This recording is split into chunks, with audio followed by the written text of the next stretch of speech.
নমস্কার। পূর্বা, লালমাটি ও LF books এই তিন প্রকাশনীর যৌথ উদ্যোগে আয়োজিত জহিরুল হাসান, আমাদের অত্যন্ত প্রিয় মানুষ, তার জন্মদিন 6ই মার্চ তিনি 80 বছর পূর্ণ করেছেন। সেই উপলক্ষে আজকে 5ই এপ্রিল, এক মাসের মাথায় তারা 81 চলছে এখন। এই অনুষ্ঠান, এই মহতী সাহিত্য সভায় যারা এসেছেন প্রত্যেক মানুষকে আমাদের প্রণাম। আমাদের এই মহতী সভায় উপস্থিত হয়েছেন আহমদ হাসান ইমরান, বাংলাদেশের দূতাবাসের ফার্স্ট সেক্রেটারি প্রেস তারিক চয়ন ও চলচ্চিত্র নির্মাতা সৌমিত্র দস্তিদার। তাদের তিনজনকে মঞ্চে আসতে অনুরোধ করি।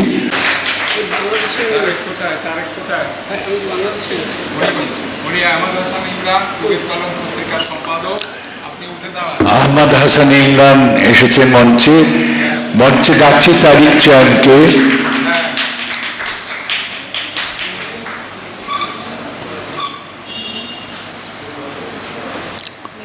সৌমিত্র দস্তিদার, তারিক চয়ন। আপনাদের সবাইকে অভিনন্দন। আপনারা আমাদের শ্রদ্ধেয় জাহিরুল ভাইয়ের 80তম জন্মদিন উপলক্ষে এবং তার সাহিত্য জীবনের একটা স্বীকৃতি হিসাবে আজকের এই অনুষ্ঠানে হাজির রয়েছেন, উপস্থিত রয়েছেন। আমি খুব বেশি কথা বলবো না, তার কারণ আমি মিস করেছি এই অনুষ্ঠানটা। আমি আজকে আলিয়া বিশ্ববিদ্যালয়ের ফাউন্ডেশন ডে ছিল, সেখানে আমি আমন্ত্রিত ছিলাম, আমাকে সেখানে যেতে হয়েছিল, সেটা রাজারহাটে। ও 2-3টা ব্রাঞ্চ আছে, তো সেখানে গিয়ে আমি বেরিয়ে আসতে পারলাম না, ফলে দেরি হলো, আর রাস্তায় একটু দেরি হয়ে গেছে। কিন্তু আমি মিস করেছি এই অনুষ্ঠানটাকে। আমার প্রতি মুহূর্তে মনে হচ্ছিল আলিয়াতে না গিয়ে যদি আমি এখানে চলে আসতাম তাহলে বোধহয় ভালো করতাম। একটা ঐতিহাসিক মুহূর্ত। আপনারা জানেন যে শ্রদ্ধেয় জাহিরুল হাসান ভাই, তিনি কীভাবে সাহিত্য চর্চা করেছেন, গবেষণা করেছেন বিভিন্ন বিষয়ে, সেটা নিশ্চয়ই এখানে আলোচিত হয়েছে। এবং সবথেকে বড় কথা, বহু অজানা জিনিসকে তিনি আমাদের সামনে তুলে ধরেছেন, যেটা আমি জানতাম না। তার গবেষণার যে পরিধি, তা বিভিন্ন দিকে বিস্তৃত, আমরা সবাই জানি। এবং সেভাবে তিনি বাংলা সাহিত্যকে আমাদেরকে সমৃদ্ধ করেছেন। তিনি প্রথম, যার কাছ থেকে আমি সমস্ত সাহিত্যিকদের ঠিকানা পেয়েছিলাম, অনেক পত্রিকার ঠিকানা পেয়েছিলাম। সেটা ছিল একটা ইউনিক কাজ। আমাদের এখানে, বিদেশে হয়তো হয়েছে, আমাদের পশ্চিমবাংলায় এই ধরনের কাজ আগে হয়নি। বাংলাদেশে হয়েছে কিনা আমি জানি না। তিনি ধারাবাহিকভাবে সেটা করে গেছেন। ওটা পুরো নামটা কি ছিল ওটা, যে আপনি বের করতেন? না, পরে এম টেলিং অ্যাবাউট, যে বইটা বের করতেন না, ঠিকানা সব, সাহিত্যের ইয়ারবুক। বয়স হয়ে গেছে আমারও, যদিও ওনার থেকে কিছু পিছিয়ে আছি, তাই ভুলে যাই। তো আমি সাহিত্যের ইয়ারবুক, সেটা তো একটা আলাদা বিষয়। কত সাহিত্যিককে তিনি পরিচয় করে দিয়েছেন, সন্ধান দিয়েছেন, সেগুলো আমরা জানি। তো এবং তিনি শুধু নিজে ওঠার চেষ্টা করেননি, তিনি তার সঙ্গে এক সাহিত্যিক পরিমণ্ডল গড়ে তুলেছিলেন। অনেক নতুন ছেলেমেয়েকে তিনি ঠিকানা দিয়েছেন এবং সেই ঠিকানায় তারা অনেকেই কামিয়াব হয়েছে, সাফল্য পেয়েছে, সেটা আমরা জানি। তাই তার যে গবেষণা, সেটা বাংলায় আমরা রয়েছি হিন্দু মুসলিম সবাই, এপার বাংলা ওপার বাংলা, সব দিকেই কিন্তু তার গবেষণার ব্যাপ্তি বিস্তৃত। এবং তিনি যে মুসলিমদের সম্পর্কে গবেষণা করেছেন, বাংলায় মুসলিমদের 800 বছরের ইতিহাস লিখেছেন। এবং পূবের কলম পত্রিকা হিসাবে পূবের কলম পত্রিকা হিসেবে আমি সৌভাগ্যবান পত্রিকার সম্পাদক হিসেবে যে তিনি আমাদের পত্রিকাও লিখেছেন। সারা বছর ধরে প্রতি সপ্তাহে তার লেখা বেরিয়েছে। তা নিয়ে বোধহয় 2টো বই হতে চলেছে হয়েছে। আপনি যে কলমে লিখেছেন হ্যাঁ ওটা এছাড়া আগেও একটা উনি লিখেছিলেন, 54টি সংখ্যায় উনি লিখেছিলেন, এবারও তাই। তো হ্যাঁ হ্যাঁ হ্যাঁ, তো সেজন্য আমি তার কিছু কৃতজ্ঞতা প্রকাশ করছি। তার সেই সব লেখায় আমরা অনেক কিছু পেয়েছি, পুরাতন স্মৃতি তো রয়েছে, আগামী দিনেরও বিষয়, আগামী দিনে আমরা কোন দিকে যাব সেটারও রয়েছে। তিনি ঐতিহ্য এবং হেরিটেজকে ভালোবাসেন। তার লেখায় আমরা তার প্রতিফলন পেয়েছি এবং সেগুলো তিনি তুলে ধরেছেন, যা আমাদের বাংলা সাহিত্যের জন্য একটা সম্পদ হয়ে থাকবে। খুব বেশি কিছু বলবো না, কারণ অনেকক্ষণ ধরে এই সভা চলছে। আমি এই বলে শেষ করব যে জাহিরুল হাসান ভাই তিনি আমাদের যা দিয়েছেন, বাংলা সাহিত্যকে যা দিয়েছেন, যেভাবে সাহিত্যিকদের প্রাবন্ধিকদের তিনি উৎসাহিত করেছেন, সেটা একটা তুলনারহিত বিষয়। আমি তাকে সালাম জানাচ্ছি তা 80 বছর পূর্তিতে, এবং আমি আশা করব যে ঈশ্বর আল্লাহ তাআলা তাকে আরও দীর্ঘদিন বাঁচিয়ে রাখবেন এবং তার কাছ থেকে আমরা আরও অনেক কিছু পাব, আমরা সমৃদ্ধ হব। তার কলম চলবে, কলম থামবে না, আমরা এই প্রত্যাশায় সবসময় থাকব। আমি আপনাদের সবাইকেও ধন্যবাদ দিচ্ছি। আপনারা এসেছেন এক বিশিষ্ট লোকের 80 বছর পূর্তি উপলক্ষে, যিনি একটু আগে বললাম তিনি আমাদের অনেক কিছু দিয়েছেন। সে মানুষটিকে আপনারা শ্রদ্ধা জানাতে এসেছেন, এটা খুব বড় কথা। আপনাদের প্রতিও আমার রইল অকুণ্ঠ শ্রদ্ধা। ধন্যবাদ। আসসালামু আলাইকুম, নমস্কার।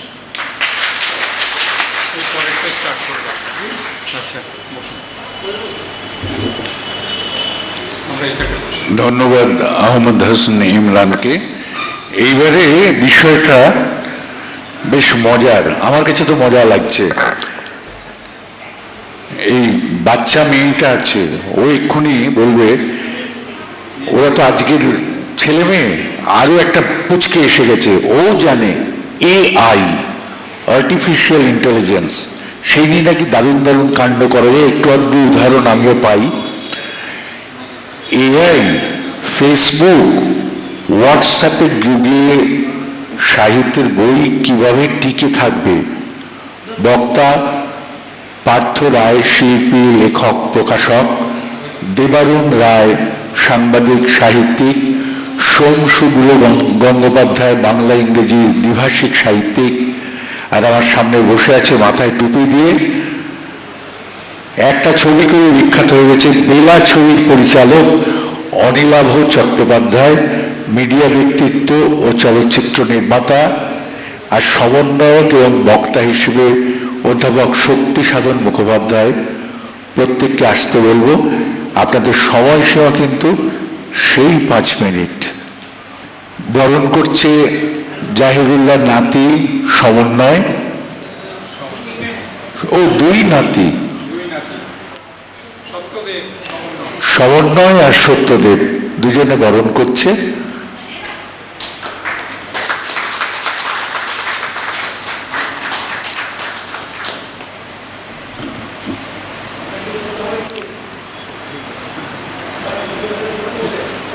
অনিলাভ চট্টোপাধ্যায়,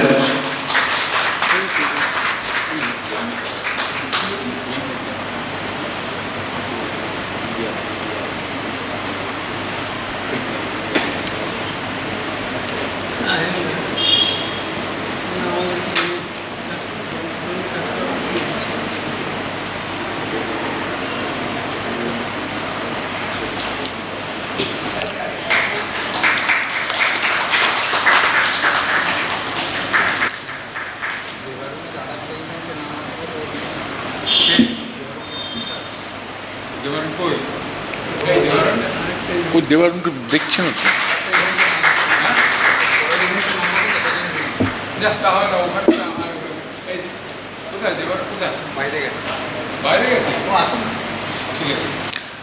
দেবারুণ বাইরে, সেখানে বরণ পর্ব এখন ওর জন্য তোলা থাক। আমি শক্তিসাধন মুখোপাধ্যায়কে দায়িত্ব দিয়ে আমি এখন একটু বিশ্রাম। শ্রদ্ধেয় জাহিরুল হাসানের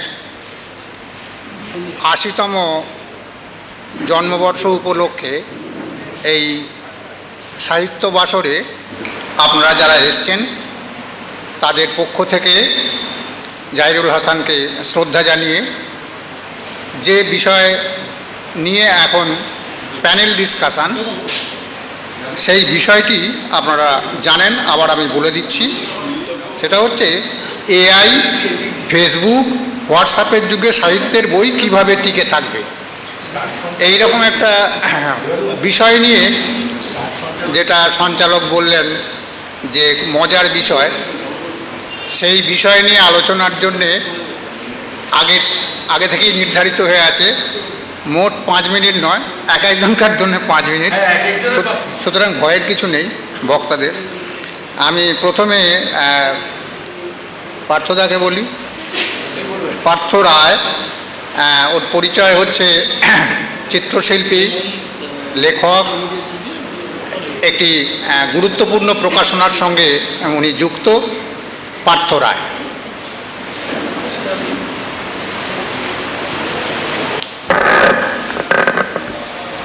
উপস্থিত সকলকে এবং সেই সঙ্গে জাহিরুল দাকে শুভেচ্ছা জানিয়ে শেষের কথাটা আগে বলে নেই যে যে যে উপায়গুলোর কথা বলে আমরা একটু আশঙ্কিত হচ্ছি যে বই পড়ার অভ্যেস কমবে কিনা, আমি ঠিক উল্টো মত পোষণ করি। কারণ বই পড়ার বিভিন্ন ধরনের মানুষ আছে। আমরা ছোটোবেলা থেকেই দেখেছি আমাদের মধ্যে যারা মেধাবী ছাত্রছাত্রী তারা বই পড়তেন, তখন অবশ্য এসব জিনিস তো ছিল না। বইটা তারা নিজে থেকেই পড়তেন, তাদের সংখ্যা খুব কম।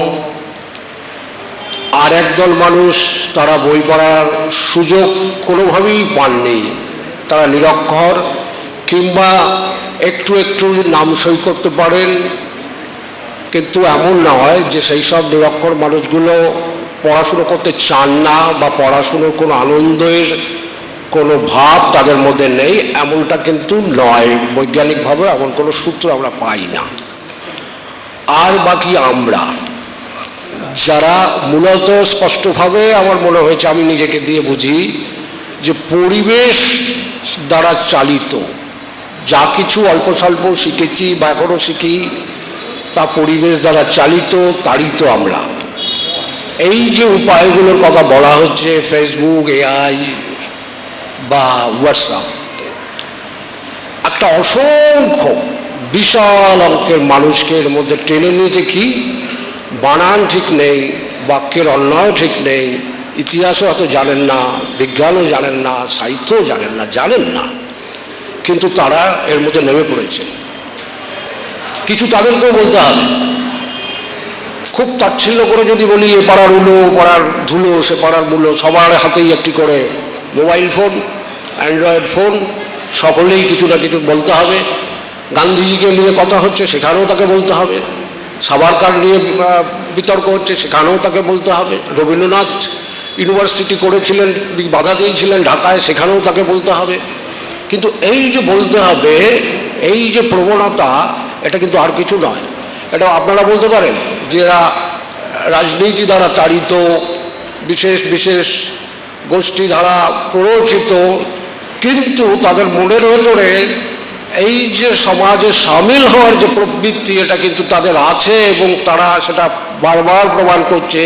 শুধু ভুলটাই তারা বলছে না, 10 বার ভুল বলছে, ভুল লিখছে, একবার দুবার কিছু কিছু ঠিক জিনিসও তারা দেখে ফেলছে ওর মধ্যে। তারই মধ্যে থেকে কিন্তু একটা প্রবণতা তৈরি হতে পারে বা তৈরি হচ্ছেও, যে আছে একবার তাহলে এই বইটা দেখে নিই, এই বইটা পড়ে নিই। আমি নিজে ব্যক্তিগতভাবে এইগুলো অনেককে জিজ্ঞাসা করেছি, এটা আমার একক সন্ধান বলা যেতে পারে। আমি এরকম বহু ধরনের লোকের সঙ্গে কথা বলেছি, যারা একদল আমার কাছে আবার তারা পাঠায় এখন আজকাল যে এটা আপনি বলুন, এটা আপনি ঠিক লিখছেন না ভুল লিখছে, 4.5 মিনিট, আর ঠিক আছে। তো সুতরাং আমি বলবো এই উপায়গুলো, এগুলো কোনো ধ্বংসের দিক নয়। চিরকাল ধরেই নানা জিনিস মানুষই আবিষ্কার করেন, মানুষের নিজেদের জন্যই করে। একটা জিনিস কখনো আরেকটা জিনিসকে সেইভাবে নষ্ট করে ফেলবে, আমার মনে হচ্ছে সেটা নয়, ঠিক উল্টোটাই হবে। আমার কাছে সেই প্রত্যক্ষ প্রমাণ আছে। আমি নিজে বিভিন্ন জায়গায় যাই, সুযোগ পেলে লোকের সঙ্গে কথা বলি, তারা বই পড়েন, তারা ফেসবুক করেন, কেন করেন, কোনটা ভালো, কিভাবে ভালো, ইত্যাদি ইত্যাদি। সেই অভিজ্ঞতা থেকে বলছি, বই পড়ার এগুলোর ক্ষেত্রে বাধা হবে না, উল্টো কিছু মানুষকে বই পড়ার জন্য প্ররোচিত করবে এই সব তর্ক বিতর্ক সামাজিক মাধ্যম। নমস্কার।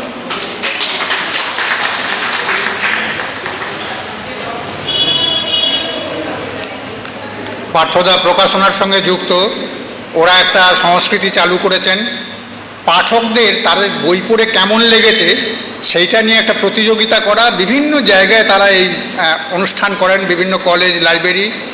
পাঠকদের আকৃষ্ট করা এবং তাদের বাঁচিয়ে রাখার একটা প্রয়োজনীয়তা বোধ করেই তারা সম্ভবত করেছেন। এরপরে আমি দেবারুণ রায়কে বলবো, তিনি খ্যাতনামা সাংবাদিক, অবসরপ্রাপ্ত।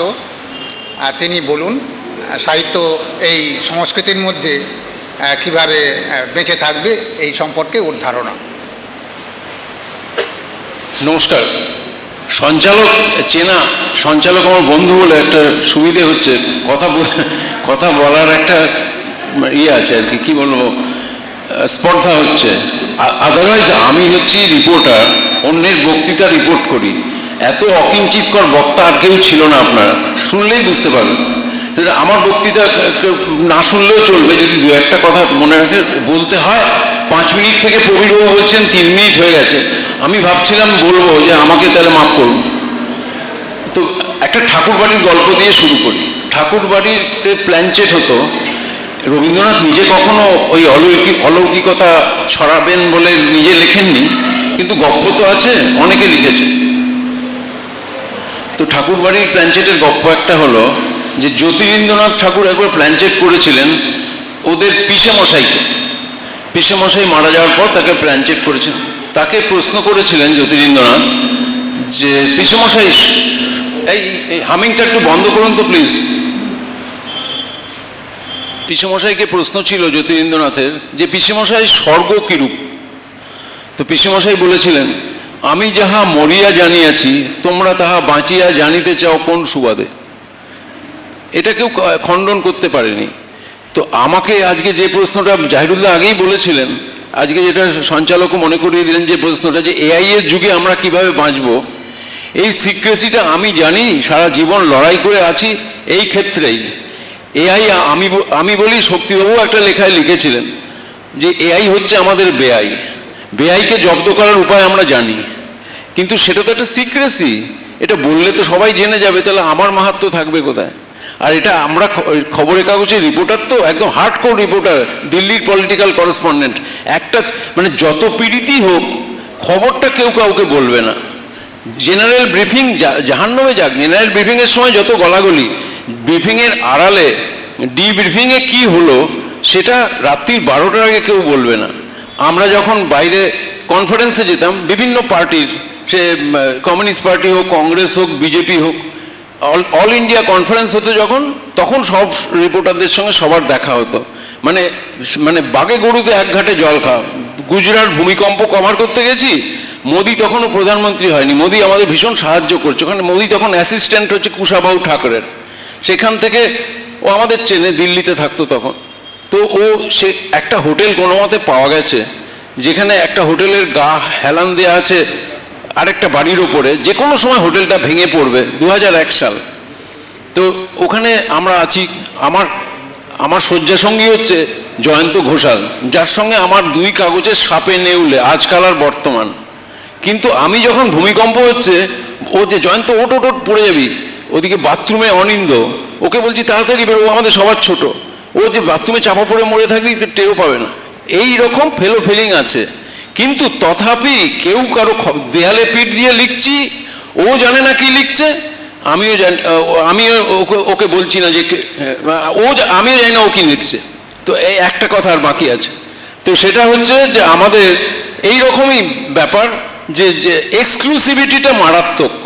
তো এখানে এই বিষয়টা এমনই, এআই এআই তো আমাদেরই সৃষ্টি, এআই তো আমরা মানুষের সৃষ্টি, তো সব কিছুই মানুষের ঊর্ধ্বে কিছু নেই, ওই সবার উপরে মানুষত্ব বলছি না, আমি বলছি সত্যেন্দ্রনাথ দত্তের চাঁদ সদাগর কবিতার একটা লাইন, সেটা হচ্ছে তুমিই দেখালে সত্য, তুচ্ছ নয় মনুষ্যত্ব, দেব নয় মানুষই অমর, তাহারই দেব নয় মানুষই অমর, তাহারই পূজার কি যেন মনে আছে শক্তি? হ্যাঁ কি, মানুষই দেবতা গড়ে, তাহারই কৃপার পরে করে দেব মহিমা নির্ভর। এআইকে একদম জব্দ করে দেবো আমরা, তবে সিক্রেটটা বলবো না। আরেকটা কথা, আমি আজকালের লোক, যখন আজকালের জন্ম হয়েছিল, আজকাল যারা দেখেননি পুরনো আজকাল, তারা আজকাল দেখে আমাকে অভিশাপ দিতে পারেন, সেটা আমি বলছি না, সবার কাছে সেটা জানাচ্ছি যে আমাদের আজকালের বিশ্বনাথ আমার আজকালের কলিগ।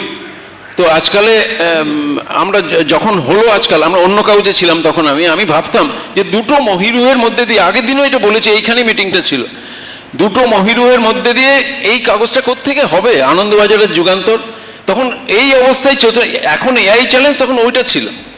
কিন্তু আজকাল স্বমহিমায় এমন বিরাজিত হলো, এবং আমার সম্পাদককে প্রণাম, অশোক দাশগুপ্ত, গৌরকিশোর ঘোষ না, অশোক দাশগুপ্ত, গৌরদা খুবই প্রণম্য লেখক, মানুষ হিসেবে অনেক উচ্চতার, কিন্তু সেটাই আমি জানি, আমরা জানি এআই এর সঙ্গে সংগ্রামে আমরা লড়ে জিতবো, কিন্তু লড়াইয়ের যেটা কৌশল সেটা বলবো না। নমস্কার।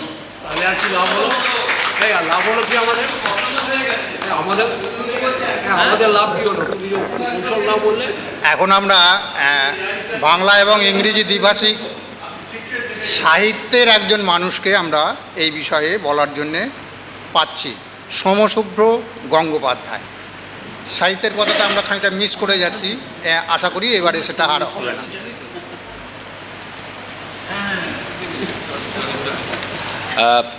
জাহিরুলদাকে প্রণাম। এরকম একটা তারকা খচিত সাহিত্যের অনুষ্ঠানে আমাকে দুটো কথা বলবার সুযোগ করে দেওয়ার জন্য। সাহিত্যের বই, সাহিত্য, ফেসবুক, হোয়াটসঅ্যাপ অর্থাৎ সোশ্যাল মিডিয়া আর এআই, এই হচ্ছে পুরো আলোচনাটার মূল যে শব্দগুলো তৈরি হয়েছে, এই হচ্ছে সেই আলোচনাটা। দেখুন, প্রথমেই একটা খারাপ খবর বলি, এখানে পরিবেশবিদ, পরিবেশ নিয়ে রিসার্চ করা বিশ্বজিৎ পান্ডা রয়েছেন, সাহিত্যের বই থাকবে না। একটু কষ্ট হলেও ওই প্রিয়জনকে বিদায় দেওয়ার মতো মেনে নিতে হবে, বই থাকবে না, সাহিত্য থাকবে, বই থাকবে না। কারণ যখন টেবিল বানাবেন না কাগজ বানাবেন, যখন এই প্রশ্নটা উঠবে, তখন পুঁজিবাদী মানুষ টেবিলই বানাবে, কাগজ বানাবে না। তো বইয়ের ব্যাপারটা একটু ছেড়ে দেওয়া ভালো। সাহিত্য থাকবে কি থাকবে না সেইটা নিয়ে আমরা আলোচনা করতে পারি। সাহিত্যের বিভিন্ন ফর্ম আপনারা তো দেখছেনই, এখন অডিও বুক এসে গেছে, এই পুরো অনুষ্ঠানটা রেকর্ডিং হচ্ছে, এটা চিরস্থায়ীভাবে থেকে যাবে ওয়েবে। তো সাহিত্য থাকবে এ বলেই আমার ধারণা। আমি যা যা বলছি সব আমার ধারণা বলছি।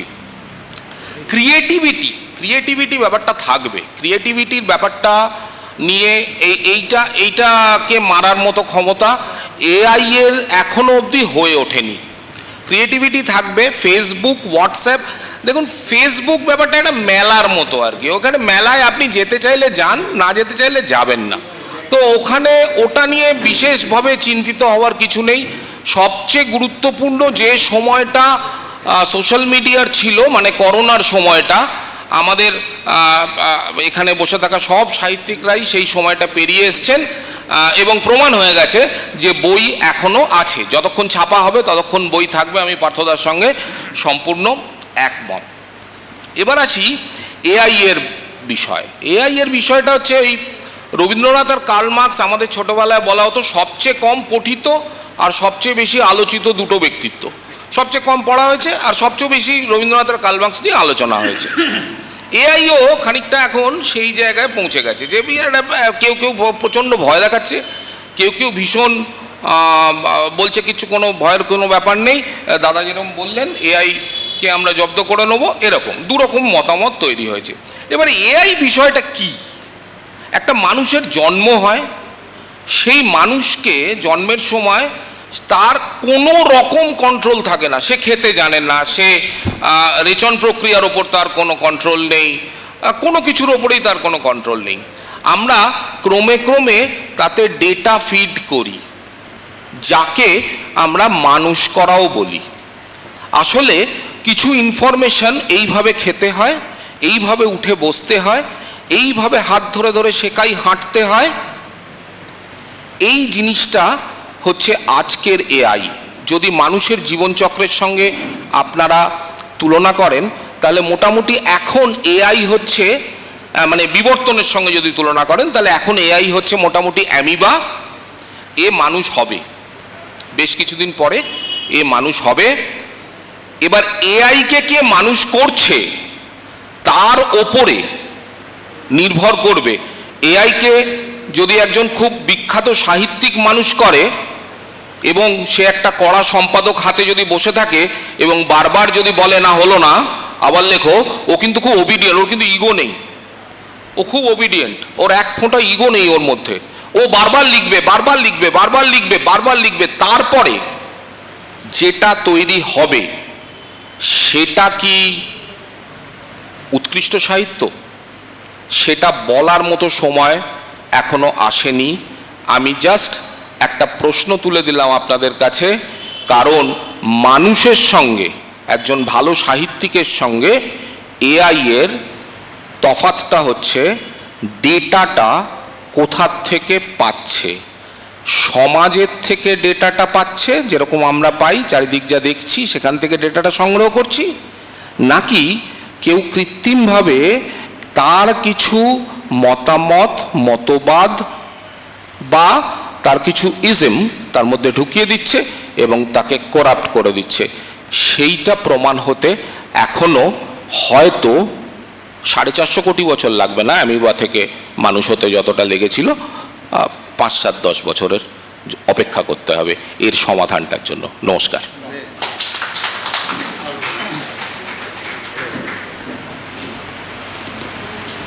এবারে আসবেন মিডিয়া ব্যক্তিত্ব, চলচ্চিত্র নির্মাতা অনিলাভ চট্টোপাধ্যায়। নমস্কার। প্রথমেই জহিরুল হাসানকে আমার শ্রদ্ধা, প্রণাম। ওনার 80তম জন্মদিন উপলক্ষে আজকের অনুষ্ঠানটা হচ্ছে এবং আমরাই মোটামুটি আমার একটা এই হ্যাংলার হেসেলের সম্পাদনা সূত্রে মনিরাদির সঙ্গে আলাপ এবং তার সূত্রে আমি একটা সুন্দর একটা পরিবারের সঙ্গে আমার আলাপ হয়েছে, যাদের কাছ থেকে প্রতি মুহূর্তে শেখা যায়। এবং মনিরাদি এবং জহিরুল্লাহ দুজনেই সেরকম মানুষ, দুজন যারা কিন্তু প্রত্যেকটা মুহূর্তে কিছু না কিছু শিখিয়ে যাচ্ছেন। কোনো সময় ভালো রান্না শেখাচ্ছেন, কোনো সময় হয়তো সাহিত্যের এমনকি গবেষণার বিষয় তুলে আনছেন যেগুলো আমাদের শেখাচ্ছে। বিষয়ে আসি। প্রথমে বলি যে আমি প্রথমেই বলবো যেটা আজকের মোশন, যেটা আলোচনার বিষয়, সেক্ষেত্রে আমি বলতে পারি সাহিত্যের বই কিন্তু অলরেডি সোশ্যাল মিডিয়া বলুন বা এআই বলুন তাদেরকে হারিয়ে দিয়েছে। আমি কয়েকটা ডেটার কথা বলবো, আমি কিছু স্ট্যাটিস্টিক্সের একটু পড়ে এসেছি, দেখে এসেছি, জেনে এসেছি। সেগুলো যদি আপনি একটু বিশ্লেষণ করেন তাহলেই বুঝতে পারবেন অলরেডি আমরা এগিয়ে গেছি, বই কিন্তু জিতে গেছে অলরেডি। আগামী দিনে কি হবে ডেফিনেটলি আরও প্রত্যেক দিনই মানুষকে চ্যালেঞ্জের মুখে পড়তে হয়। জহিরুল্লাহর বইয়ের কথা অনুযায়ী বলতে হয় যে ওই যে সময় খলনায়করা আসে, খলনায়করা কিন্তু পৃথিবীর গতিপথ বেশি বদলে দেয়, কারণ তখন তাদেরকে হারাতে এসে আরও নতুন কিছু উদ্ভাবন করতে হয়, যেটা হয়তো মানুষের ইতিহাসকে এগিয়ে নিয়ে যায়। এখানে আমি একটা কথাই বলবো যে দেখুন, আমরা এখন সবচেয়ে বেশি যেটা ক্রাইসিসের মধ্যে রয়েছি সেটা হচ্ছে রিল ভিডিও বা মানুষের মনোসংযোগের সময়টা কমে যাচ্ছে। আমরা বলছি 30 সেকেন্ডের বেশি মানুষের মনোসংযোগ থাকছে না। বেসিক্যালি যেটা হয় যে এখন যেটা হয়েছে এই যে রিল ভিডিওর ক্ষেত্রে যেটা হয় যে প্রত্যেকটা মুহূর্তে রিল ভিডিওগুলো দেখবেন নিজের অটোমেটিক আসে, এর জন্য কোনো আলাদা এফোর্ট আপনাকে দিতে হয় না। প্রত্যেকটা 30 সেকেন্ড অন্তর আপনার কোথাও একটা ইমোশনাল স্পাইক আসে, একটা ডোপামিন হরমোন একটা সিক্রিয়েশন হয়, আপনি খানিকটা আনন্দ পান বা দুঃখ পান বা কোনোভাবে একটা ইমোশনাল হন, সেটা আপনাকে পরের ভিডিও দেখতে মানে ইন্টারেস্টেড হন আপনি।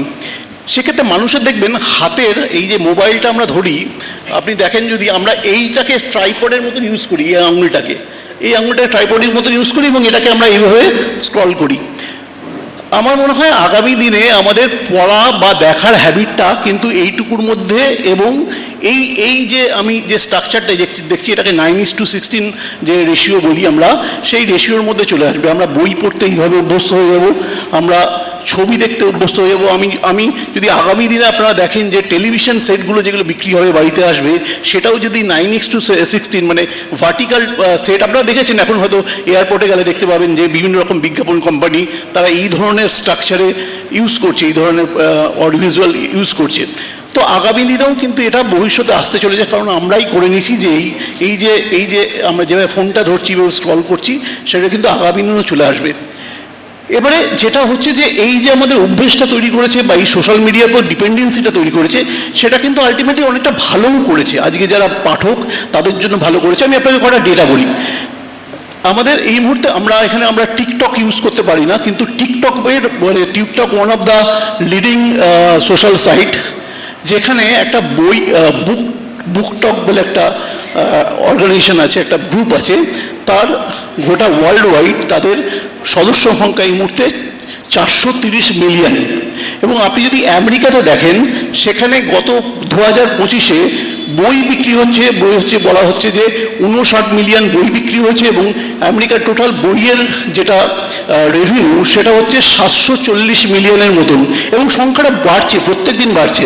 এবং আমাদের গোটা পৃথিবী জুড়ে বলা হয় 2025-এ 143 বিলিয়ন ডলারের বই বিক্রি হয়েছে, এবং সংখ্যাটা বাড়ছে। এই যে আমরা ভয় পাচ্ছি না যে বইয়ের বিক্রি কমে যাবে, আপনি কলকাতার ক্ষেত্রে দেখুন, বইমেলার আপনি প্রত্যেক বছর যদি হিসেবটা দেখেন, প্রত্যেকবারের লোক সংখ্যা বাড়ছে এবং আমাদের বই বিক্রির যে সংখ্যা দেওয়া হচ্ছে সেটাও বাড়ছে।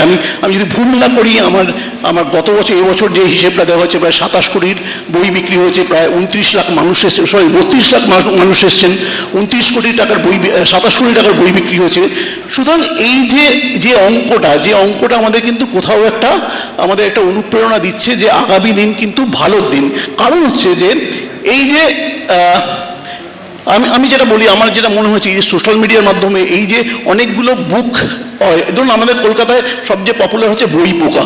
এই বই পোকার মাধ্যমে কি হচ্ছে যে ধরুন যারা লেখক তারা একটা আলোচনার একটা ফোরাম তৈরি হয়েছে, কোন বইটা ভালো, কোন বইটা থেকে নতুন লেখকের বই ভালো লাগছে, সেখান থেকে মানুষ জানতে পারছে। আগেকার দিনে কি ছিল, আইদার আনন্দ পাবলিশার্স বা দেশ, এরকম কয়েকটা যারা আনন্দ পাবলিশার্স বা দেশের মতন যে কোম্পানিগুলো, যাদের সেই ক্ষমতাটা ছিল, ধরুন দেশে গিয়ে দেশ পত্রিকায় গিয়ে একটা বিজ্ঞাপন দিতে পারছে বা আনন্দবাজারে গিয়ে একটা বিজ্ঞাপন দিতে পারছে, তাদের বইটার কথাই সাধারণ পাঠকরা জানতে পারতো। আজকের দিনে কিন্তু যে কোনো পাবলিশার্সের বই আপনি থ্রু সোশ্যাল মিডিয়া বা এই ধরনের যে সমস্ত বই পোকার মতন গ্রুপগুলো রয়েছে, তার মাধ্যমে আপনি পৌঁছে যাচ্ছেন পাঠকদের কাছে। এটা থেকে সেখানে আলোচনা হচ্ছে, এবং সেখানে আলোচনা থেকে নিউ জেনারেশন তারা নতুন বই সম্পর্কে জানতে পারছে। এর ফলে আমার মনে হয় কোথাও না কোথাও আমরা লাভবান হচ্ছি। দেখুন নতুন নতুন পাবলিশার্স আসছে, তারা উৎসাহিত হচ্ছে, এবং সবচেয়ে বড় কথা হচ্ছে ডেমোক্রেটিক হচ্ছে, পুরো যে অ্যাম্বিয়েন্সটা সেটাও ডেমোক্রেটিক হচ্ছে। আগে ছিল নতুন লেখকদের কথা লোকে জানতে পারতো না, আজকের সময় কিন্তু নতুন লেখকদের কথাও জানতে পারছে, এবং তারা ইকুয়ালি একটা সুযোগ পাচ্ছে সবার আগে, যেটা বলবো। সুতরাং এইটাকে যে এই যে আলোচনাটা আমরা করছি, যে আশঙ্কাটা আমরা করছি, আমার মনে হয় খুব একটা আশঙ্কা করার কিছু নেই। সোশ্যাল মিডিয়ার যে ভালোর দিকটা রয়েছে, সেটাই বই পড়ার অভ্যেসটাকে আরও আমি বলবো উৎসাহ দিচ্ছে, এবং আগামী দিনে আরও ভালো সময় আসবে। ধন্যবাদ। আলোচনায় সমন্বয় সাধন করছিলেন শক্তিসাধন মুখোপাধ্যায় অধ্যাপক, তাকে এবার বলি তার বক্তব্য রেখে। আর যারা আছেন এখনো পর্যন্ত ধৈর্য ধরে, আমাদের প্রায় শেষ হয়ে এসেছে, কারণ শক্তিসাধন বলবেন, তারপরে জাহিরুলদার সঙ্গে দু এক কথার আলাপচারিতা দেবকুমার সমেত, এবং সবশেষে জাহিরুলদার পরিবারের থেকে ডাক্তার শবনম জাহির ধন্যবাদ জ্ঞাপন করবেন। এইটুকুনি আপনারা আমাদের সঙ্গে থাকুন।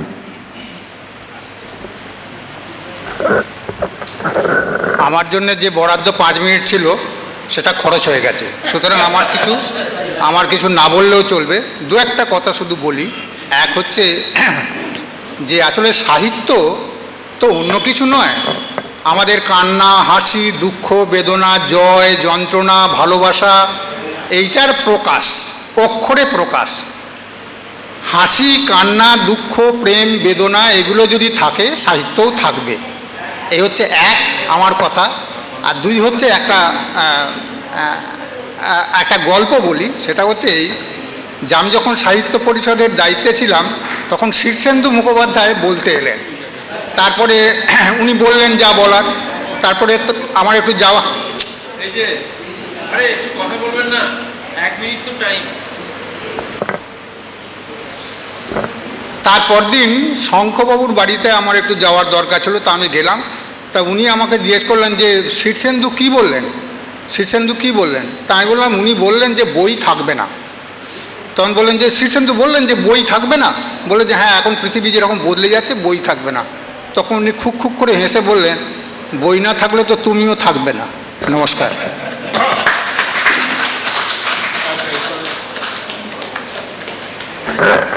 আমাদের ছোটবেলায় মনে আছে রবীন্দ্রনাথকে নস্যাৎ করতেন একদল সাহিত্যিক, তারা পরে বিখ্যাত হয়ে রবীন্দ্রনাথের পায়ের ধুলো নিতেন। আবার সেই রকম আর কি, যারা এখন বলছেন বই থাকবে না, তারা দেখবেন আগামী দিন বই থাকবে। এখন কিন্তু জাহিরুল হাসানের সঙ্গে একটু কথোপকথনের সুযোগ, আমি খুব খারাপ ছেলে হয়ে সবার কাছে বিরাগভাজন হয়ে সময় একটু বার করেছি। 10 মিনিট থেকে 15 মিনিটের কথোপকথন জাহিরুল্লাহর সঙ্গে কথা বলবেন দেবকুমার সম।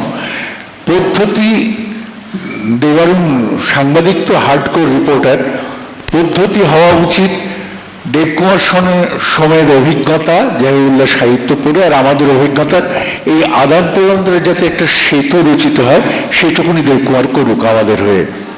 আপনাদের সকলের অনুমতি নিয়ে এই পর্যায়টা শুরু করছি। জাহিরুল্লাহ, আপনি বসন্তের সন্তান এবং বসন্ত ফুলের মালা আপনার বিজয়গাথার জন্য গেঁথেছে। আপনার কেমন লাগছে? একেবারে ঠিক জায়গাটা ধরেছে। আমার জন্ম কবে হবে সেটা আমার হাতে ছিল না, জন্মটা বসন্তকালেই হয়েছে। আর জানি না সে কারণেই কি না আমার মনটা সবসময় ফুরফুরে থাকে। এই একটু আগে বলছিলাম, ওই আমার বাংলাদেশের বন্ধু ফার্স্ট সেক্রেটারি প্রেস এসেছিল ওর বন্ধুবান্ধবদের নিয়ে। আমি বলছিলাম যে দেখো 80 বছর বয়স হয়ে গেছে, কিন্তু আমি থামতে ইচ্ছে করছে না। আমি আজকে ইতিহাস চর্চাকে কোন জায়গায় নিয়ে যেতে চাইছি।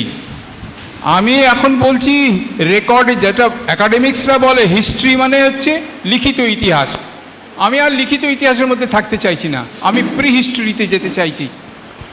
আমি বলছি যে যতক্ষণ না আমি নিয়ান্ডারথাল, হোমোসেপিয়ান্স এটা যদি না বুঝি যে আমি হোমোসেপিয়ান্সের বংশধর এবং আমার মধ্যে নিয়ান্ডারথালও আছে কিছুটা, এবং তার পেছনেও যদি যাই, আমি কিন্তু সেখানেও থামতে চাইছি না। আমি যখন বিগ ব্যাংয়ে যাচ্ছি তখন আমি Stephen Hawking brief history of time লিখলেন, বললেন সময়ের যাত্রা শুরু হয়েছিল বিগ ব্যাং থেকে। আমি এখন দেখছি বিগ ব্যাংয়ের আগেও কিন্তু প্রি হিস্ট্রি আছে, প্রাক ইতিহাস বিগ ব্যাংয়েরও আছে। তার মানে বিগ ব্যাংয়ের আগেরও ইতিহাস নিয়ে এখন ভাবাভাবি শুরু হয়ে গেছে। সেটা বিজ্ঞানের জায়গা হলেও আমি মনে করি এটা ইতিহাসেরও বিষয়, আমার বিষয়, আমি তাতেও আগ্রহী। কবে লিখবো এগুলো? অনেক দীর্ঘ জীবন দরকার, মনে মনে আমি কিন্তু চাইছি। আচ্ছা, এইটাই যদি আপনার কথা হয় এবং ধরে নেওয়া যাক 2026-এ আপনার বয়স 14 কি 15 বছর, আপনার পাড়ার ওই লাইব্রেরিটা নেই এবং যেখানে আপনি আড্ডা মারতেন সেই আড্ডার জায়গাটাও নেই। এখন আপনার সামনে জেই মেন্স আছে, ইউপিএসসি আছে, কিছু অ্যাকাডেমিক্সের জায়গা আছে। এই 14-15 বছরের কিশোর কোন রাস্তায় যাবেন এবং কেন? আড্ডা আমি এখনো ভীষণভাবে ভালোবাসি।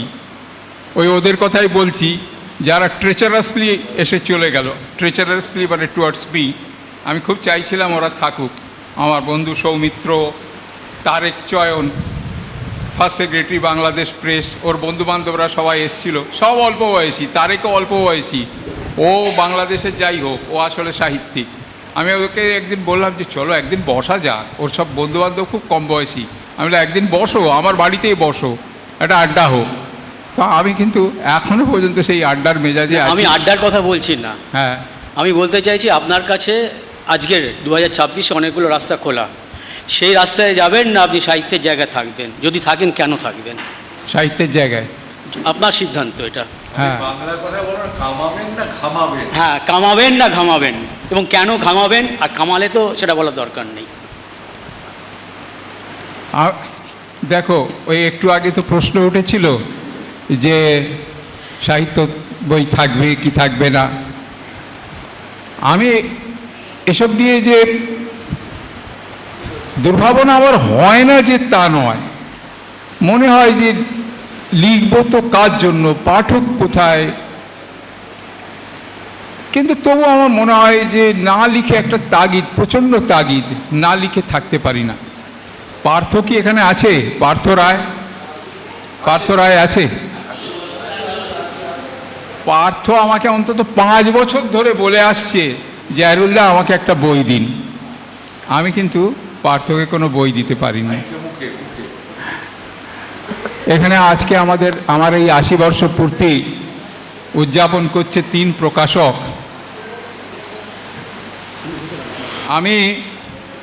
আমার এখন খুব একটা আমি পার্থ সবার সামনেই বলছি, আমার ইচ্ছে হচ্ছে যে আমার একটা শ্রেষ্ঠ প্রবন্ধ হোক,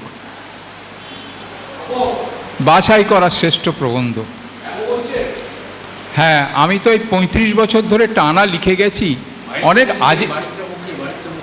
আজে বাজে লেখাও লিখেছি, সেগুলো সব ফেলে দিয়ে কিছু ভালো লেখা নিশ্চয়ই লিখেছি। উৎপলবাবু আছেন? উৎপলবাবু আমার খুব পুরনো বন্ধু, সেই পশ্চিমবঙ্গ বাংলা একাডেমিতে আমাদের আড্ডা বসতো, মনে আছে? হ্যাঁ, মুর্শিদাবাদে ছিলেন, তখন আমি দেখিনি। হ্যাঁ, তো সেই কবে থেকে তো লিখছি। আমার খুব ইচ্ছা পারত আমার একটা শ্রেষ্ঠ প্রবন্ধ হোক, এটা আমার খুব ইচ্ছে। সময় লাগে, আমি তো প্রশ্ন করতে পারছি না। আচ্ছা, আমাকে 4 মিনিট বলছেন, আমি আপনাকে কি পরপর? আচ্ছা, তাহলে আমি আর আমার অনেকগুলো প্রশ্ন ছিল, আমি একটা কথা জিজ্ঞেস করি। গত 10-15 বছরে আপনার সবচেয়ে ঘনিষ্ঠ বন্ধুর নাম হচ্ছে সমন্বয় বর। এই বন্ধুর সঙ্গে কি আপনার সাহিত্য নিয়ে কখনো কথা হয়, তর্ক হয়, বিতর্ক হয় বা ঝুটঝামেলা হয়? যদি হয় তো সেটা কেমন? আসলে গত 10-15 বছর নয়, সমন্বয়ের জন্ম হয়েছিল 2003 সালে, এখনও 22 বছর বয়স। সমন্বয় যখন শিশু বিছানায় শুয়ে থাকতো, ঠিক তার পাশেই বসে আমি কম্পিউটারে টাইপ করতাম। আর ও যখন ওর ঠাকুমার কাছে যেত, অল্প অল্প কথা বলতে শিখেছে, ওর ঠাকুমা ওকে জিজ্ঞেস করতো যে তোর নানা ভাই কি করছে রে? বলছে টকাটক টকাটক টকাটক টকাটক। ও ছোটোবেলা থেকে দেখে আসছে ওর নানা ভাই সারাক্ষণ খালি টকাটক টকাটক টকাটক করে, আর সারাক্ষণ বইয়ের সঙ্গে। আমি একবার একটা পুরনো বইয়ের প্রদর্শনী থেকে একটা ওয়ার্ল্ড হিস্ট্রির বই কিনে এনেছিলাম। এটা আমি লিখেছি আমার পড়ে পাওয়া 16 আনাতে। সেই বইটা পৃথিবীর ইতিহাস একেবারে সূচনা থেকে। ওটা আমার তাক থেকে নিয়ে কোন ফাঁকে ও যে পড়ে ফেলেছে আমি জানি না। একদিন দেখি ও বলছে যে আমার সবচেয়ে আগ্রহের জায়গা চীন জাপান। সে একেবারে ঠিক করে ফেলেছিল যে জাপানে যাবে। এবং আমি বললাম তুই এগুলো জানলি কি করে? ওই বিশ্ব ইতিহাস পড়ে পড়ে সে চীন জাপানের প্রতি আকৃষ্ট হলো। অবশ্য সেখানে সে থেমে থাকেনি, এখন তার আকর্ষণের জায়গা আরও অনেক জায়গা। এবং ওই যে আমি বারবার বলি, যেটা আজকে হর্ষ দত্ত পাঠ করলেন, আমি বারবার বলছি এই কথাটা, যে অভিভাবকরা যদি না বই পড়ে তাহলে তারা শুধু বলবে আমি পাশের কামরাতে আমি টিভি দেখছি, আর সন্তানকে বলবে তুই পড়। সে কি পড়বে? অভিভাবকের যদি বই পড়তে ভালো না লাগে তাহলে তাকে বই পড়ার অভিনয় করতে হবে। আমি এই কথাও বলেছি, তাকে বই পড়ার অভিনয় করতে হবে সন্তানের সামনে। না, আপনাদের কি কোনো ঝগড়া বা বিতর্ক হয়েছে সাহিত্য নিয়ে? কোনটা? আমি একটা প্রশ্ন। হ্যাঁ হ্যাঁ, কি বলছো? আমাকে প্রশ্ন করার আর সময় নেই। হ্যাঁ হ্যাঁ, তাহলে আমি অন্য একটা লাস্ট প্রশ্ন করি। হ্যাঁ, পাঠক হিসাবে মনিরা বেগম কেমন? 10-এ কত দেবেন পাঠক হিসাবে? হ্যাঁ, পাঠক হিসাবে, আপনার পাঠক হিসাবে মনিরা বেগমকে 10-এ আপনি কত দেবেন? ও এখন আপনাদের বলি একটা স্বীকারোক্তি। আমি তো বলেছি যে চোখে এখন ভালো দেখতে পাই না, আমার যা কিছু পড়াশোনা এখন কম্পিউটারে, তার মানে আমি পিডিএফ বই পড়ি, আমি কিন্তু এখন কাগজের বই পড়তে পারি না। মাথা নিচু করলেই আমার ওই চোখের যে দৃষ্টির এরিয়াটা ছোট হয়ে যায়, আমি আর দেখতে পাই না, তখন আমাকে ওই কম্পিউটারেই পড়তে হয়। ফলে আমার বই পড়া এখন একেবারেই সীমিত হয়ে গেছে। আর এইসব দেখে তোমার বৌদি বলে বাড়িতে তো একজনই পাঠক আছে। প্রথম দিকে এসেছিলেন আমার বন্ধু অর্ধেন্দু শেখর গোস্বামী, তিনি বলেছিলেন যে ডাক্তারের কাছে যেতে হবে, আধ ঘন্টা থেকে চলে যাব, কারণ কালের কাফেলা আমি কিনবো। আমি বললাম কিনবেন না, আপনাকে উপহার দেবো। আমি ওকে বলেছিলাম আপনি যাবেন না, আমার গিন্নির সঙ্গে দেখা করে যাবেন। তার কারণ হচ্ছে আপনি আমায় যা যা বই দিয়েছেন সব আমি পড়িনি, আমার গিন্নি পড়েছেন, ওর কাছে শুনে নেবেন। দেখা হয়েছিল, দুজনের কি কথা হয়েছে আমি জানি না, বাড়ি গিয়ে জিজ্ঞেস করবো।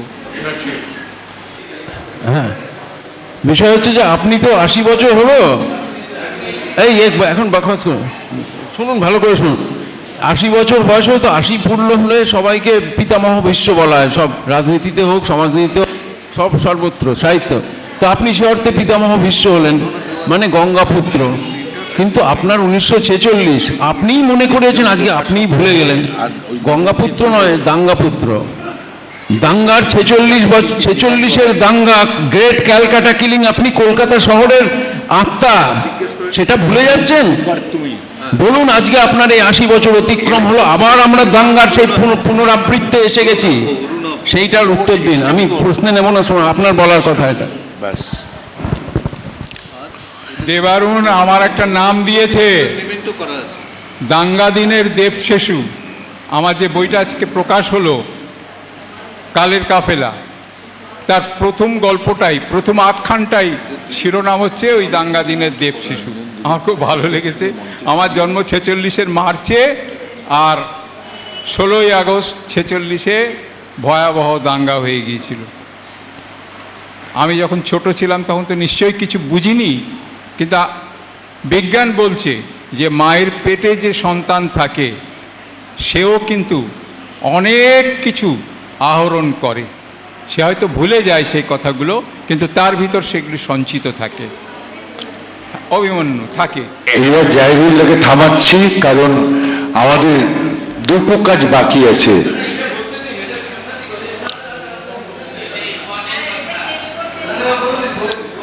ঠিক আছে, বলে নিন। যেহেতু আমি 46-এর সন্তান, 46-এর জাতক, দাঙ্গা আমাকে হন্ট করে, দাঙ্গা আমাকে হন্ট করে। আমরা দাঙ্গার ইতিহাস বিবরণ আমি প্রচুর পড়েছি, এবং দাঙ্গায় যে বীভৎস ঘটনাগুলো ঘটেছে তার পাশাপাশি কিন্তু মানবিকতা। একটা ছোট্ট উদাহরণ দিচ্ছি, যেটা আমি আমার এই বইয়েও লিখেছি। আমার শ্বশুরমশাই, তিনি মানিকতলায় থাকতেন। আপনারা জানেন 46-এর দাঙ্গা শুরু হয়েছিল মানিকতলা থেকে। তিনি যখন তাকে তাড়া করা হয়েছিল, তিনি পাইপ বেয়ে উঠেছিলেন একটা বাড়িতে, এবং তার অফিসের একজন সহকর্মী, একজন হিন্দু ব্রাহ্মণ, তাকে বাঁচিয়েছিল। আমার শাশুড়ির কপালে সিঁদুর দিয়ে তাদের দুজনকে নিরাপদে পাঠিয়েছিল। আমি বলছি, দাঙ্গা যেমন আছে, দাঙ্গা যেমন ছিল, তেমনি এই মানবিকতাও থাকবে। আপনাদের আরেকটা কথা আমি শেয়ার করছি। আমি তখন বলেছিলাম যে আমার পরিবার খুব ছোট নয়, আমার একটা এক্সটেন্ডেড ফ্যামিলি আছে। আমার বন্ধু, আমার সহকর্মী এবং ভ্রাতৃসমও বলবো না, আমার ভাই, ছোট ভাই বারিন চৌধুরী এখানে উপস্থিত আছে। বারিন চৌধুরী, বারিনের লেখা আপনারা পড়বেন, যেটা বেরিয়েছে আমার এতে পূর্ববঙ্গের বিশেষ সংখ্যাতে। আপনারা দেখেছেন এখানে সবার সামনে রমা, আমার বৌমা, আমাকে পায়ে হাত দিয়ে প্রণাম করে, মাথা ঠেকিয়ে। আজকের দিনে আপনারা ভাবতে পারেন কোন এই সৌভাগ্য কার হয় বলুন তো? কটা ভাইয়ের বউ এখন যখনই দেখা হবে সে আমার মাথায় ঠেকিয়ে, পায়ে মাথা ঠেকিয়ে প্রণাম করে। আপনি ভাবুন তো, এই মানবিকতা। এরপরে আর দাঙ্গার কিছু থাকে? এখানে আমার নাতনিরা সবাই উপস্থিত আছে। সত্যদেব, অদ্রিজা কিভাবে খেটেছে আজকে আমার জন্য, এরা ভাবতে পারেন? বিশ্বাস করুন, আমার সারা জীবনে দেবারুণ, আমার সারা জীবনের যে সঞ্চয়, ওই যে বলে না যে গরল আর অমৃত, এই দুই তো নিয়েই জীবন, দুটোই সঞ্চয় হয় জীবনে, গরল আর অমৃত। আমি বড় সৌভাগ্যবান, আমি আমার অমৃত সঞ্চয় এর তুলনায় গরল সৌভাগ্য যত কিঞ্চিত, অতি সামান্য। আমি এই মানুষের মধ্য থেকেই অমৃত লাভ করেছি। আজকে যে আমি এই 80 বছরেও এত উৎফুল্ল মনে থাকতে পারছি, লিখতে পারছি আর ভালোবাসতে পারছি মানুষকে, সেটা এই জন্যই যে আমি প্রচুর মানুষের কাছ থেকে ভালোবাসা পেয়েছি। এই দেবারুণকে আমি দুদিন আগে চিনতাম না, আজকে দেবারুণ আমার কত ঘনিষ্ঠ, আমার ছোট ভাই হয়ে গেছে। জাহিরুলদার অভিজ্ঞতার আমারও আছে। গার্ডেন রিচে আমি 47 বছর থেকেছি। 1992 দাঙ্গায় আমাদের হিন্দু পাড়া পুরো বাঁচিয়েছে 4 জন মুসলমান আর 1 জন মুসলমান রমণী। 5 জন হাত ধরে পাড়ার মুখে দাঁড়িয়েছিলেন। আমাদের মেরে তবে তোমরা ওদের কাটতে পারবে। দাঙ্গায় অমৃতই বেশি আসে, গরল কম। এবার 3 প্রকাশককে মঞ্চে ডাকবো। পূর্বার বিশ্বনাথ ভট্টাচার্য, লালমাটির নিমাই গড়াই এবং এলএফ বুকসের অরুণাভ বিশ্বাসকে, এবং ডাকবো সন্দীপ মল্লিক প্রিন্টার্স ও রাজীব বিশ্বাস বাইন্ডার্সকে। এই 5 জনের কাছে আজকের অনুষ্ঠানের আনাখুশির কৃতজ্ঞতা জানিয়ে তারপরে ডাক্তার শবনম জাহির পরিবারের পক্ষ থেকে ধন্যবাদ জ্ঞাপন করবেন সবাইকে।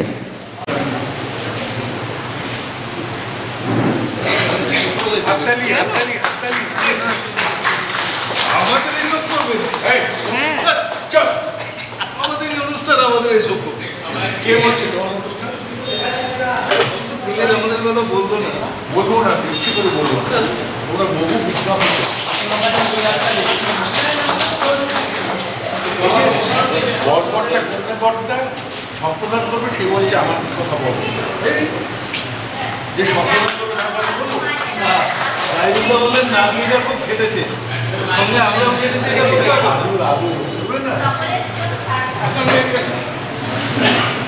আরেকটা উত্তরীয় দাম, আরেকটা উত্তরীয় দাম।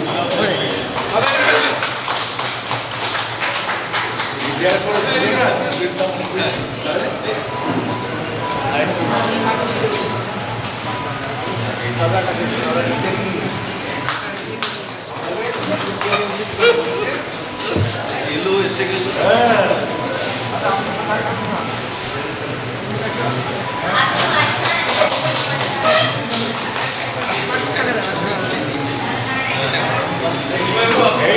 সবাই মিলে একটা ছবি। বাইন্ডার্স সবাইকে ধন্যবাদ জ্ঞাপন করে এইবার সমগ্র অনুষ্ঠানের জন্য ধন্যবাদ জ্ঞাপন করবেন জাহিরুল্লাহর সুযোগ্য উত্তরাধিকার ডাক্তার শবনম জাহির।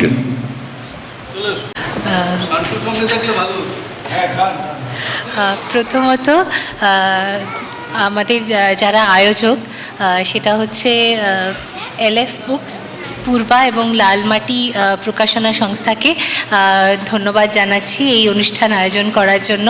এবং এখানে যেসব সুধী মানুষ আজ এসেছেন এবং অসংখ্য সাহিত্যিক বা বিভিন্ন অন্যান্য স্তরে আছেন তাদের সবাইকেই ধন্যবাদ জানাচ্ছি, আমাদের পরিবার সবাই এসছেন তাদেরকেও ধন্যবাদ জানাচ্ছি।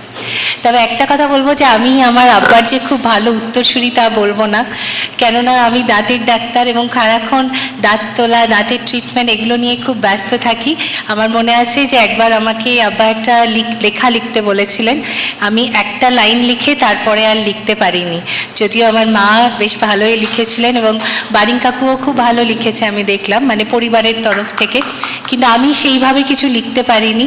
যদিও আমি পিএইচডি করেছি এবং এখানে এআই নিয়ে প্রচুর কথা হচ্ছে, আমি একটি কলেজের একটা প্রফেসর অ্যান্ড হেড, তো অন্য পরিপ্রেক্ষিতে বলছি, ধন্যবাদ সবাইকে জানিয়ে দিয়েছি এবং যে চা দিয়েছেন সেই ভদ্রলোককেও ধন্যবাদ, এই হলের যারা ব্যবস্থাপনা করেছেন তাদেরকেও অসংখ্য ধন্যবাদ।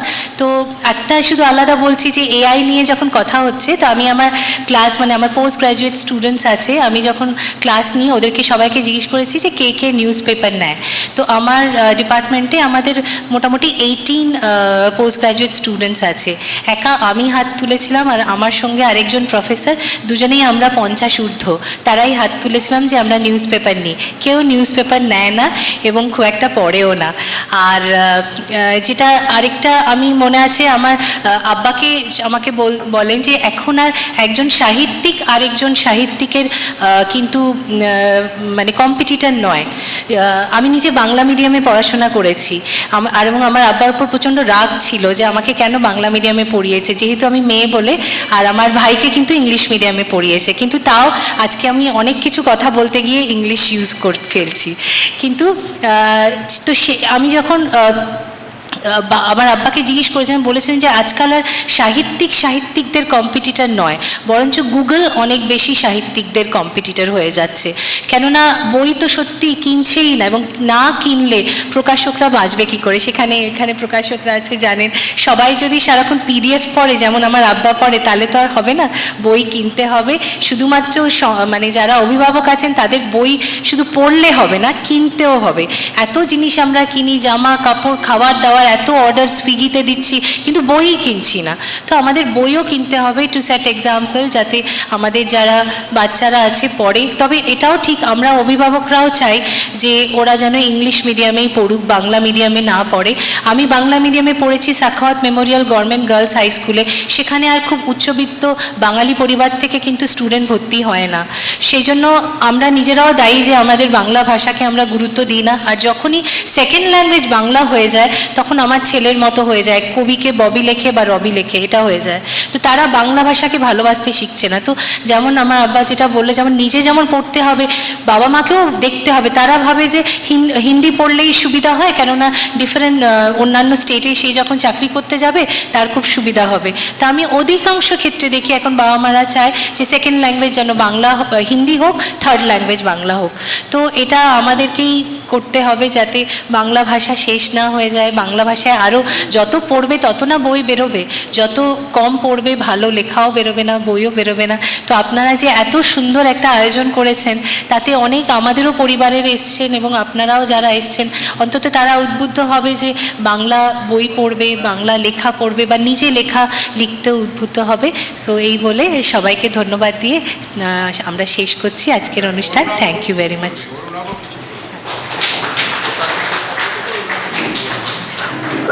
প্রকাশক অরুণাভ বিশ্বাস এলএফ বুকসের প্রকাশক, আর বিশ্বনাথ ভট্টাচার্য পূর্বা, আর নিমাইগিরি লালমাটি থেকে, নিমাই গড়াই লালমাটি প্রকাশনের তিনজনের সম্মিলিত একটা বক্তব্য অরুণাভ আর বিশ্বনাথকে বিশেষ সুযোগ দিতে হবে। কেন? এই প্রকাশক তিনজনের মধ্যে সবচেয়ে বেশি দিনের পুরনো বিশ্বস্ত সঙ্গী হচ্ছে বিশ্বনাথ ভট্টাচার্য। অরুণাভ বিশ্বাস। নমস্কার। আজকে আমাদের সকলের প্রিয় জাহিরুল হাসান, কারোজ জাহিরুল স্যার, তার এই 80 বছর একটা মাইলস্টোন, এবং এটা আরও এগিয়ে যাবে, কারণ উনি কাজের মধ্যেই থাকেন, কাজের মধ্যে মানে বইয়ের মধ্যে থাকেন। এই বই, যে বই উনি একবারে সে প্রথম থেকে, তখন তো এত ডিজিটাল কিছু হয়নি, সেই জায়গা থেকে বই তিনি ঘেটেছেন, তৈরি করেছেন, বানিয়েছেন। সেই সব মেশিন তার সঙ্গে ছিল, ওতপ্রোতভাবে জড়িয়ে। আজকে উনি কিন্তু বললেন পিডিএফে পড়ি, মানে দেখুন একদম হার্ড কপি বই আর পিডিএফ একসঙ্গে জুড়ে গেছে, ডিজিটাল ওনার মধ্যেও ঢুকে গেছে। কিন্তু একটা কথা বলবো, বই নিয়ে অনেকে অনেক কথা বললেন, শেষ পর্যন্ত আমাদের সভ্যতাটা আজকে যেদিকে যাচ্ছে সেটা যারা আমরা বিশ্বাস করি বা দেখতে পাচ্ছি, একটা ধ্বংসের চিহ্ন সূত্র দিয়ে যাচ্ছে, সব কিছু চলে যাচ্ছে, ভয় ভয়। একবার ভাবুন তো, যদি এই মুহূর্তে এমন কিছু ঘটনা ঘটে আচমকা, সমস্ত ইন্টারনেট থেকে আরম্ভ করে ডিজিটাল মিডিয়ামটা বন্ধ হয়ে গেল, সভ্যতার এমন একটা জায়গায় চলে গেল, কে বাঁচাবে? একমাত্র বই বাঁচাবে। কারণ বই সভ্যতাকে ধরে রাখে, বই সভ্যতাকে টিকিয়ে রাখে, বই একমাত্র জিনিস যার মাধ্যমে আমরা বেঁচে থাকি। আর কোনো পদ্ধতি নেই, পন্থা নেই। এই মুহূর্তে যদি বই ছাড়া পৃথিবীর সব কিছু অফ হয়ে যায়, দেখবেন বই শেষ মতো আমাদেরকে এগিয়ে নিয়ে যাওয়ার রসদ দেবে। কারণ ওই হার্ড কপি বইটাই কিন্তু শেষ কথা বলবে। ডিজিটাল মিডিয়াম হয়তো আমাদের অনেক কিছু উন্নততর জায়গায় নিয়ে যাবে, কিন্তু শেষ পর্যন্ত কিন্তু হার্ড কপি বই টিকে থাকবে। এবং সেটা পাশ্চাত্য দেশে শুরু হয়ে গেছে, হার্ড কপি ছাড়া চলছে না, এরকম একটা জায়গায় এসছে। কারণ রিপিটেশন আজকে সভ্যতা পিছনের দিকে চলে যাচ্ছে। তো আমার মনে হয় আবার নতুন করে বইটা আমাদের আঁকড়ে ধরার একটা সময় আসবে। সেটা আমি চাই, আশা করব যে জাহিরুলদাও সেটা উপলব্ধি করে দেখবেন একটা সময়, খুব তাড়াতাড়ি। আমার মনে হয় বেশি দিন নেই যে বই আমাদের একটা সব থেকে বড় অবলম্বন হয়ে উঠবে। ধন্যবাদ। সত্যি সত্যি ইউটিউবের এত বাড়াবাড়ি, তো কিন্তু সুইডেন এই ক্ষেত্রে ধারাটা প্রবর্তন করে। সুইডেনের রেকর্ড তৈরি হচ্ছে, ক্যাসেট তৈরি হচ্ছে, সিডি তৈরি হচ্ছে, আবার সেটা বইই থাকবে, ফিরে ফিরেই আসবে। Old wine in a new bottle. এইবার বিশ্বনাথ ভট্টাচার্য। সবাই সব কিছু বললেন, আর নতুন করে বলার কিছু নেই। শুধু একটা কথা বলি, 35 বছর আগে যেই বৃত্তের সূচনা হয়েছিল জাহিরুলদার সঙ্গে আমার পরিচয় হয়ে, আজকে সেই বৃত্ত সম্পূর্ণ হলো। নমস্কার। নামধারী, ওকে বাদ দিলে হবে? ও গড়িয়ে দেবে শেষকালে আমাদের। নমস্কার। উপস্থিত সকলকে আমার আন্তরিক প্রণাম জানাই এবং সকলের কাছে বিনীত অনুরোধ, এআই আসছে, সবাই আতঙ্কিত হয়েছে। আমি মনে করি এআইও থাকবে, বইও থাকবে। বইকে যদি বাঁচাতে হয় আমাদেরকেই বাঁচাতে হবে। বইকে আমরা টিকিয়ে রাখতে পারি আমরাই, আমাদের সমাজ বইকে টিকিয়ে রাখতে পারে। আমরা যদি বইকে না ভালোবাসতে পারি, বই অচিরেই বিলুপ্ত হবে। তবে আমি আশাবাদী, আমরা 80-তে যখন এসেছি, 180-তেও আমরা আসবো, এটা আমি আশাবাদী। নমস্কার। আজকের মহতী সভা এখানেই শেষ হলো। সবাই ভালো থাকবেন।